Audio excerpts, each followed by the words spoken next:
안녕하세요. 2024년 1월 1일 새해 첫 인사드립니다. 굿모빅 비트모비커 포모입니다. 새해 복 많이 받으세요. 오랜 시간 인사를 못 드려서 특히 더 반갑습니다. 반갑습니다. 오늘은 제가 왜 관악산에 갔는지 말씀드려보려고 합니다. 그동안 여러 차례 모비커님들에게 질문하셨던 걸로 보아서 작가님께서 여전히 궁금해하시는 듯 합니다. 작가님은 철학을 가지고 화폐 실험을 설계한 것인데 사람들 말을 들으니 사랑을 받은 것이라는 생각이 들어서 실험은 실패한 것인가? 라는 자조적인 질문을 했다고 하셨습니다. 이 질문에 대해서 솔직하게 대답해 보고자 합니다.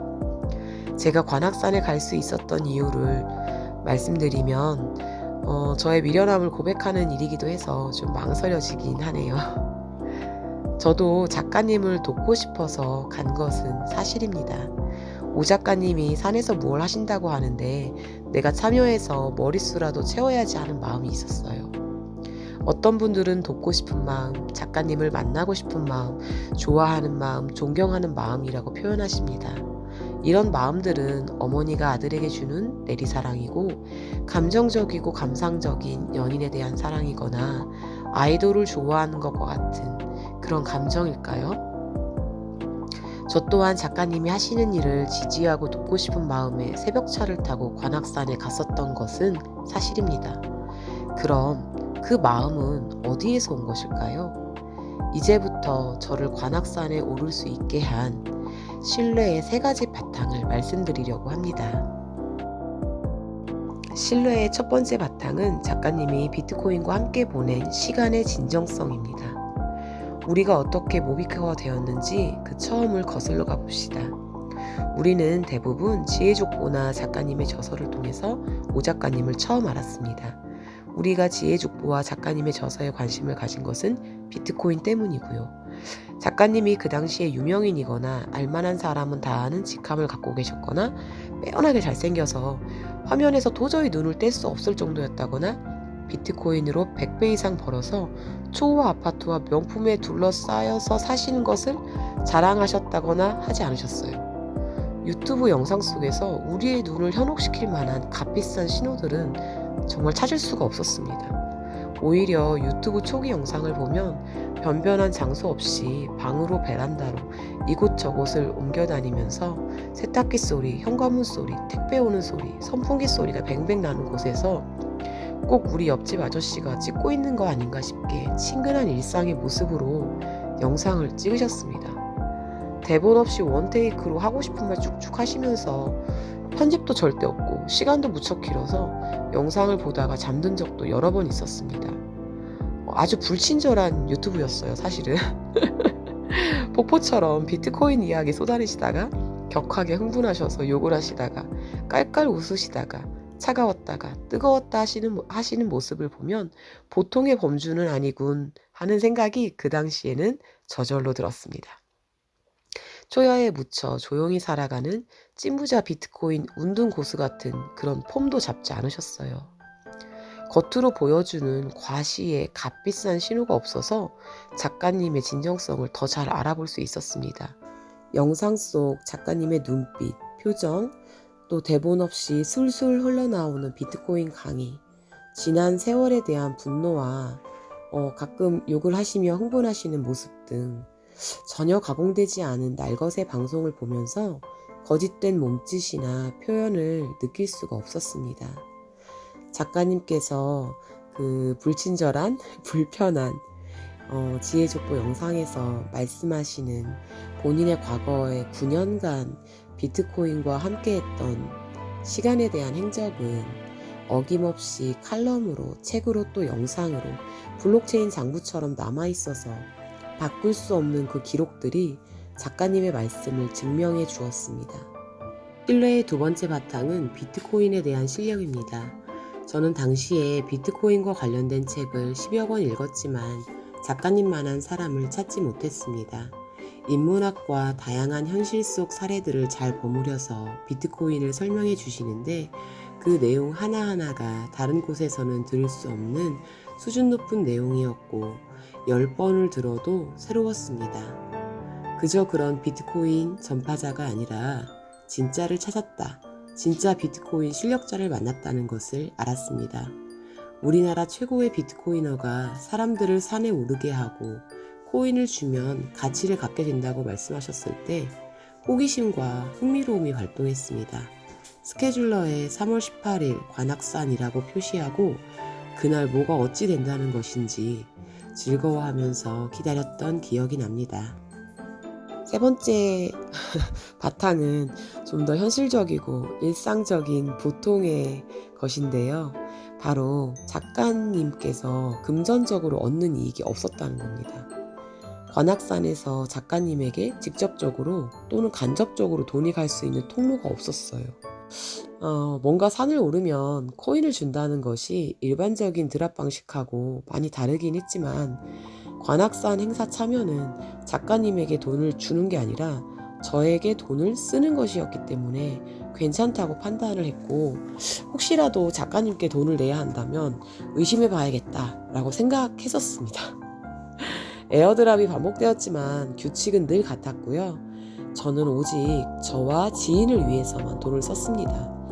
작가님에게 가는 돈은 하나도 없는데 사람들은 점점 늘어나더라고요. 다시 원래 질문으로 돌아가 보겠습니다. 저는 작가님을 좋아하고 존경하는 마음으로 작가님을 돕고 싶어서 관악산에 갔다고 말씀드렸습니다. 제가 가졌던 이 마음은 첫째, 작가님이 비트코인과 함께한 시간의 진정성, 둘째, 비트코인에 대한 실력, 셋째, 작가님이 얻는 금전적 이익이 없다는 것을 바탕으로 한 신뢰에서 온 것입니다. 이 정도면 팬심치고는 꽤 드라이하지 않나요? 오태민 작가님은 9년간 비트코인을 부르짖고 다녔다. 그는 대한민국 비트코인 최고 실력자다. 나에게 돈을 요구하지 않는다. 라는 세 가지 믿음이 저를 관악산에 갈 수 있게 했습니다. 그리고 더불어 앞으로 돈 내라고 하는지 정신 똑바로 차리고 봐야지. 다이어트 할 겸 관악산 오르는 것 정도는 큰 손해가 없다. 그래도 가족들이 나한테 미쳤다고 할 수도 있으니까 말하지 말고 혼자 조용히 다녀와야지. 비트코인을 제대로 이해하신 분이 만드신 코인이니까 성공할 가능성도 있지. 만약 성공한다면 이것은 내 인생의 빅딩이 될 수 있다. 라는 보통 사람의 계산이 있었어요. 제가 작가님에게 속지 않기 위해 노력했던 부끄럽지만 솔직히 밝히는 일화 하나를 말씀드리겠습니다. 지금은 한국 채굴자 100분이 최고 부러운 분들이 되었습니다만 16만원짜리 컨퍼런스 티켓 1200짜리 이상이 순식간에 완판되는 지금과는 다르게 당시 채굴자 100짜리가 차는 데는 상당한 시간이 걸렸습니다. 채굴자 100인을 모집하고 채굴 비용 등에 대해서 커뮤니티에 글을 올리셨을 때 돈? 드디어 본색이 드러나는 것인가? 내 주머니에서 드디어 현금이 어디로 가는 건가? 이거 좀 위험한 신호가 뜬 거 아닌가? 경보 발령! 조심해야 돼! 라고 생각했더랬습니다. 솔직한 사정을 말씀드리고 나니까 너무 부끄럽네요. 작가님을 알기 전에 관악산 에어드랍을 먼저 알았다면 관악산에 가지 않았을 것입니다. 그리고 처음부터 제주도로 부르셨다면 안 갔을 거예요. 모빅 프로젝트를 위해 작가님이 계산하신 관악산에 필요한 신뢰의 양과 제가 가진 신뢰의 양이 얼추 맞았던 거예요. 작가님의 신뢰 실험은 저를 기준으로 성공하셨습니다.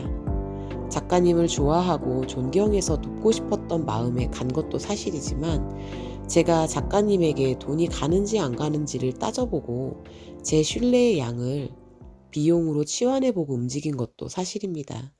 당시만 해도 솔직히 코인을 산에서 준다는 것이 설레가 없는 일이었기 때문에 이상해도 너무 이상하긴 했거든요. 네. 어쨌든 저는 관악산에 올랐습니다. 2023년 3월 18일에 관악산을 올라간 저는 작가님에게 무조건적인 맹목적인 광신도입니까? 아니면 합리적 인간입니까? 아이고, 이야기를 드리고 보니까 합리적인 인간이라기보다는 비트코인을 잘 이해하지 못했던 무지한 인간임을 고백하는 것 같아서 부끄럽습니다. 어, 약간 변명을 하자면 시간이 조금 더 걸렸지만 제가 모빅을 진심으로 깨달았던 순간도 있었습니다. 그 이야기는 다음에 또 해드릴게요. 저보다 먼저 깨달으신 모비커님들의 성고함과 지혜에 다시 한번 존경을 표합니다.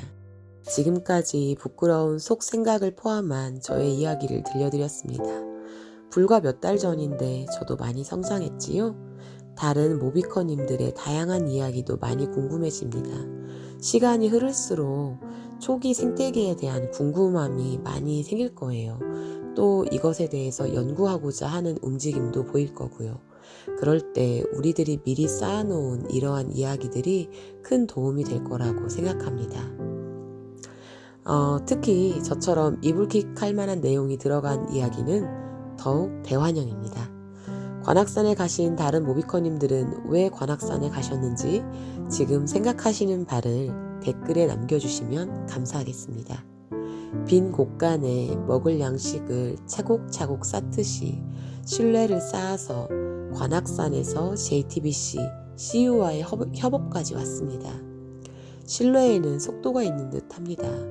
2024년 비트모빅이 달리는 신뢰의 속도가 이루어낼 일들을 생각하니까 가슴이 두근거립니다. 2024년은 또 어떤 놀라운 기적들이 기다리고 있을까요? 우리 모비커님들 모두 2024년 건강하시고 하시는 일 크게 번창하시길 기도하겠습니다. 지금까지 포모였습니다. 시청해주셔서 감사합니다. 새해 복 많이 받으세요.